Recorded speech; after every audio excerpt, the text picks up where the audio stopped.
Պարոն Վարդևանյան, բարև ձեզ,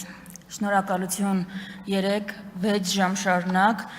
այստեղից իրականում շատ լավ օրինակ ցույց տալու համար ամբիոնը կարոտել էր բովանդակության, այդքան տևական բովանդակության, ես վստահ եմ, որ դուք իսկապես որ պետական մարմնում լինեք, օրինակ որ դուք որևէ խմբում լինեք, որը բանակցում է հանդիպում օտարերկրյա մեր գործընկերների հետ, ես մի քիչ ավելի ապահով կլինեմ, ավելի անհանգիստ չեմ լինի, վստահ կլինեմ, որ հայկական շահերը այդտեղ արտահայտված են լինելու, դրա համար շնորհակալություն, հույս ունեմ, այն ինչ մտածել եք, որ կկարողանաք իրագործել այդ պատասխանատվությունը ունենալով, դա կստացվի։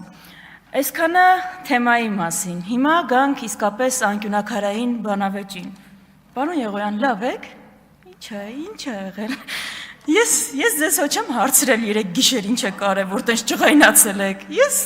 հարցրել եմ Հայաստանի Հանրապետության պետական կարևորագույն հարց եմ ուղղել պետական քաղաքականության ու ընդհանրապես պետությունը կազմակերպելու մասին։ Ինչից եք այդքան ջղայնացել։ Ընդհանրապես ինչ է նշանակում ընդդիմադիր падգամավորի վրա մունատ գալ, որ 5 տարի շարունակ հետևողական անվտանգային հարց է բարձրացնում։ Մի հատ կիսանձնական հարց տամ, վրեքդ խոսակցություն է եկել, ինչ է պատահել, ես պարոն Ռուբինյանի պատասխանից չզարմանաք, շնորհակալ եմ, ապրի պարոն Ռուբինյանը, երեք ես ինչու եմ այդ հարցը տվել, հիշեցնեմ Հայաստանի Հանրապետության քաղաքացիներին, որ ընդամենը հարցրել եմ, որոնք են Հայաստանի սպառնալիքները, որովհետև դուք այո տարիներ շարունակ տևական ժամանակ խուսափել եք դրան ուղիղ պատասխանելուց, իսկ Արարատ Միրզյանը նախընտրական բանավեճին ընդհանրապես այնպիսի պատասխան է տվել, որ ավելի է խճճել ինձ։ Ու այո, այդ պարզունակ հարցը ես պնդում եմ, որ Հայաստանի ժողովուրդը իրավունք ունի իմանալու։ Դրա համար էլ հարցրել եմ։ Ոչ տիկին Ղազարյան։ Լավ է, որ պարոն Ռուբինյանի ինքնիշխանությունը թույլ տվեց ասելու սպառնալիքների ուղղությունները, լավ չի, որ ինքնիշխանությունը չբավարարեց ասելու, որ Ադրբեջանը կամ Թուրքիան չէ, բայց Ադրբեջանի վարած պետական քաղաքականությունը, այո, Հայաստանի համար սպառնալիք է։ Թուրքիայի վարած պետական քաղաքականությունը, այո, Հայաստանի համար սպառնալիք է։ Սա մեր համոզումն է։ Որտեղ է գալիս ամենամեծ խնդիրը։ Իմ գործընկեր Իշխան Սաղաթելյանը խոսեց, բայց թույլ տվեք մի հատ էլ այս մասը ամրագրել, որովհետև անկյունակարային է։ Դուք ասում եք, որ մենք սպառնալիքը ֆիքսել ենք, դրա համար բանակցում ենք, գործընթացներ ենք սկսել, որ սպառնալիքը չեզոքացնենք։ Դա շատ տրամաբանական կլիներ, եթե դուք բանակցեիք եւ եթե այդ գործընթացը լիներ փողզիջումներով։ Մեր ամբողջ խնդիրը այն է, որ դուք պատմության մեջ չեք կարող օրինակ ցույց տալ, երբ սպառնալիքը հնարավոր է եղել զսպել, սպառնալիքին հնարավոր է եղել դիմագրավել, ագրեսորին հնարավոր է եղել զսպել, իր բոլոր պահանջները կատարելով։ Չեք կարող պատմության մեջ այդպիսի դրվագ ցույց տալ։ Ու եթե Սոնա Ղազարյանը էլի գալու է հարցնի, բայց մենք ինչ է պահանջ ենք կատարել։ Ես կարող եմ անվերջ թվել տարածքային պահանջներից, մինչև Ադրբեջանը ասել է անխոչնդոտ ճանապարհ պիտի տրամադրեք, ամրագրել եք անխոչնդոտ ճանապարհը։ Ասել է ես հայեր պիտի չտեսնեմ Հայաստան մտնելուց։ Ֆիքսել եք այդպիսի կարգավորում։ Ես ձեզ անվերջ կարող եմ կրեդիտ տալ։ Ես ձեզ անվերջ կարող եմ կրեդիտ տալ փաթեթավորման ձեր ունակությունների համար, սուտ դուք եք ասում ենթատեք ինձ։ Բայց դրանից էությունը չի փոխվում։ Այսինքն, անկյունակարային տարբերությունը, որ դուք սպառնալիքների անվերջ պահանջները կատարելով չեք կարող սպառնալիքը զսպել։ Դուք միայն ախորժակը կարող եք գրգռել ու սպառնալիքը ավելացնել, մեզ ավելի անպաշտպան դարձնելով։ Դա է մեր խնդիրը ձեր հետ։ Երկրորդ ասպեկտը այս հարցի այն է, որ սպառնալիքը չնկատելով, անտեսելով ու մեզ ջայլամ դառնալու կոչ անելով չեք կարող սպառնալիքը զսպել։ Սրա հակադիր մոտեցումը ո՞րն է։ Մեր կոնցեպտը ինչ է։ Ես պարոն Եղոյանի գրեիք բառապաշարը չեմ կրկնի, չեմ ուզում այդտեղ մտնել։ Որն է հակադիրը, պահանջները բոլոր, պարոն Եղոյանի չէ, Ռուբինյանի, բոլոր պահանջները կատարելու, դիմագրավելը, սպառնալիքին դիմագրավելը։ Հիմա եկեք իսկապես հասկանանք այս ռեսուրսներով մեր սպառնալիքներին ոնց կարող ենք դիմագրավել։ Դուք առաջարկում եք, ասում եք, ինչու եք լսում Ադրբեջանը մեզնից ինչի է պահանջում ու մի հատ էլ մեր հանրությանը տեղեկացնում։ Բավական է չլսել ու սպառնալիքը չի լինի։ Ժողովուրդ այդպես չի աշխատում։ Ոնց կարելի է դիմագրավել այդ սպառնալիքներին։ Եթե քեզ սպառնում է տնտեսական էքսպանսիա, այդ սպառնալիքին կարելի է օրինակ դիմագրավել համապատասխան օրենք ընդունելով ու պաշտպանելով քո տնտեսությունը։ Եթե հարևան պետությունը, որը պետական քաղաքականություն է վարում, թշնամական քո նկատմամբ ու սպառնում է այստեղ բնակեցնել ադրբեջանցիներով պետական քաղաքականությամբ, այո, հնարավոր է օրենսդրական կարգավորումներով զսպել, արգելք հանդիսանալ, դիմագրավել այդ սպառնալիքին։ Ոչ, մենք չենք առաջարկում Թուրքիային ու Ադրբեջանին պատերազմ հայտարարել։ Դա չի առաջարկը, բայց մենք առաջարկում ենք երկու բան. արհեստականորեն չնվազեցնել մեր սպառնալիքները ու ուղիներ մշակել դրա դիմագրավման համար։ Ու եկեք գլուխներս մտցնենք ավազի մեջ, չտեսնենք սպառնալիք, հետևապես այն չլինի, դա մեր համար, ոնց ասեմ,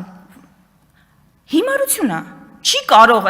գալու ենք հասնենք այնտեղ, հիմա մեզ ասում են դեկտեմբերին ձեզ սպասում է որոշում, ԵԱՏՄ-ից դուրս գալու եք թե չէ։ Եկեք բոլորով չնկատենք, չկա այդպիսի հայտարարություն։ Բայց մեր պարտականությունն է, ձեզ ձեռ է տալի դա չնկատելը, մեզ պարտականությունն է մեր հայրենակիցներին ասել, սիրելի ժողովուրդ, պատրաստ ենք մենք դրան, պատրաստ ենք, եթե պատրաստ ենք, եկեք վաղը դուրս գանք, եթե պատրաստ ենք ավելի լավ տեղ գնալու, բայց եթե պատրաստ չենք, իմացեք, դա մեզ ասում են մի քանի ամիս հետո սպառնում է, ու այդ հայտարարությունները չնկատելը չի լուծելու այդ խնդիրը։ Այո, երրորդ կետը, այս անկյունակարային բանավեճի, ես չգիտեմ ձեր ինքնիշխանության հետ ինչ սահմանափակում է, որ չեք կարող անգամ հարց տալ, Ռուսաստանը սպառնալիք է թե չէ։ Ես այնտեղից հարց եմ տալի, Եղոյան ասում է, ես չեմ տվել այդ հարցը, Տիկին Վարդանյանը տվել, հա ես եմ տվել, իմ Ռուբինյանը կներեք, շփոթում եմ ձեզ։ Ես ինքնիշխանության սահմանափակում չկա, ես հանգիստ կարող եմ այս ամբյոնից հարցնել, Ռուսաստանը մեր համար սպառնալիք է թե չէ։ Ուզում եմ հարցնում եմ, կներեք, ձեզ հաշվետվություն որ չեմ տվել։ Հարցնում եմ, որովհետև դուք ամիսներ շարունակ խոսել եք հիբրիդային սպառնալիքի մասին, ակնարկներ եք արել, ու չեք ասում պետության անուն։ Ես հարցնում եմ, այդ ինչ ինքնիշխանություն է, որ կաշկանդված եք մատնանշելու այն սպառնալիքը, որտեղից գալիս է։ Վոլդեմորտի մասին ենք խոսում, անունը տալ չի կարելի։ Այսինքն, այդ ինչ ինքնիշխանություն է։ Ինչ ինքնիշխանություն է։ Դրա համար ես այդ կաշկանդումը չունեմ, հարցնում եմ ձեզ, մեր համար սպառնալիք չի։ Մեր համար սպառնալիք չի։ Պոտենցիալ գործընկեր դաշնակից է։ Մեր համար սպառնալիքները Թուրքիայի ու Ադրբեջանի պետական քաղաքականությունն են, մնացածը պոտենցիալ դաշնակիցներ են տարբեր աստիճանի։ Հիմա դուք ասեք այդ հիբրիդային սպառնալիքը, որ արտաքին հետախուզական ծառայությունը զեկույցներ է հրապարակում, տասնյակ էջեր է նվիրում, որտեղից է գալի մեր ժողովրդին։ Եթե չունեք համարձակությունը ասելու, եթե դա միֆ է, չեք նշում սպառնալիքների թվում, ինչ եք է ժողովրդին վախեցնում, ինչ եք հանգեցրել նրան, որ տասնյակ հազարավոր մարդիկ այսօր տնտեսական վնասներ են կրում, ինչի համար էր դա պետք, ում շահերն է դա սպասարկում, էս է ամբողջ հարցը, էս է ամբողջ հարցը ընդամենը, եթե սպառնալիք չէր, ինչի համար էր այս արշավը, և դուք մեզ անդադ ասում եք, որ օգուտներ եք քաղում սպառնալիքը նշելուց, այլ բառ եք էլի եմ կրկնում, գրեեք օգտագործում, դուք ձեր նախընտրական քարոզարշավը կհիշեք, երկու բանի վրա էր հիմնված իսկապես, եթե մեզ չընտրեք, սեպտեմբերին աղետալի պատերազմա լինելու, եթե սահմանադրական մեծամասնություն չտաք, ու Ռուսաստանը մեր դեմ հիբրիդային պատերազմ է վարում։ Հիմա ով է սպառնալիքը մոնետիզացնում, այն բառը օգտագործում եւ իր շահերի համար օգտագործում։ Ձեր դեպքում կեղծ սպառնալիքը, այսինքն հորինել սպառնալիք, դա օգտագործել նեղ խմբային շահերի համար։ Սա է ամբողջ հարցը։ Էս է խնդիրը եւ այո, մենք պիտի իմանանք որտեղից են գալիս մեր սպառնալիքները, որ դրանց դիմագրավենք։ Եվ վերջում 3 օր է, 4 օր է խոսում ենք Արեգնազ Մանուկյանից, խոսել ենք, որ երեխան անգամ չի կարող հեռախոսով խոսել։ Այստեղ բոլորիդ օրինակով, այդ թվում նաև գործընկեր ընդդիմադիր պատգամավորների քանակին համապատասխան հոգեբանի եզրակացությունն է Արեգնազ Մանուկյանի 13 տարեկան աղջկա հետ կապված։ Ես չեմ ուզում կարդալ, որովհետև դա կարող է երեխայի իրավունքների ոտնահարում լինի, թիրախավորման խնդիր լինի։ Ես կփոխանցեմ քարտուղարությանը, Տիկին Անահիտին կխնդրեմ, որ ձեզ բոլորիդ փոխանցի։ Ես խնդրում եմ լրագրող գործընկերներից, այս կարդալուց հետո մոտենան ձեզ հարցնեն, ինչ հիմնավորում կա երաշխավորություն չներկայացնել, որպեսզի Արեգնազ Մանուկյանը կարողանա իր 13 տարեկան աղջիկ երեխային տեսնել, Որն է այդ աշխարհացունց հիմնավորումը, որը դուք պատճառաբանելու եք։